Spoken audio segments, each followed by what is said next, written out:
ভাবছেন সন্ধ্যাবেলার টিফিনে কি খাবেন? তো চলুন তার জন্যই নিয়ে এসেছি পাউরুটি আলু দিয়ে সুন্দর একটি স্ন্যাক্সের রেসিপি।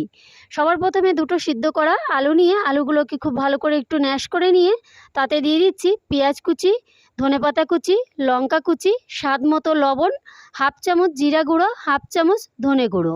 এই সময় চাইলে আপনারা একটু কাশ্মীরি লঙ্কার গুঁড়োও ব্যবহার করতে পারেন। এবার সব কিছু ভালো করে একটু মিশিয়ে নেওয়ার পালা। ভালো করে একটু সব কিছু এভাবে মিশিয়ে নিয়ে এবার ছোট ছোট বল করে রেখে দিচ্ছি সাইডে। কয়েকটা স্লাইস পাউরুটি নিয়ে পাউরুটির যেই সাইডে লাল অংশটা এটা এভাবে হাত দিয়ে আমি ফেলে দিচ্ছি। তোমরা চাইলে চাকু দিয়েও এই কাজটা করে নিতে পারো। একটা পাত্রে অল্প কিছুটা জল নিয়ে জলের মধ্যে পাউরুটিটাকে দিয়ে এভাবে হাত দিয়ে চেপে চেপে জলটা ফেলে দিয়ে এইবার এই পাউরুটির মধ্যে যেই আলু মাখাটা ছিল সেই আলু মাখাটা দিয়ে এবার চেপে চেপে চারিদিক দিয়ে এই পাউরুটির মুখটা বন্ধ করে দিচ্ছি, যাতে কোনোভাবে আলুটা বেরিয়ে না আসে। এভাবে চেপে চেপে সবগুলো আর কি একটা ডিমের মতো আকৃতি দিয়ে সবগুলো আমি গড়ে নেব। তোমরা তোমাদের পছন্দ মতো শেপটা দিয়ে নিতে পারো।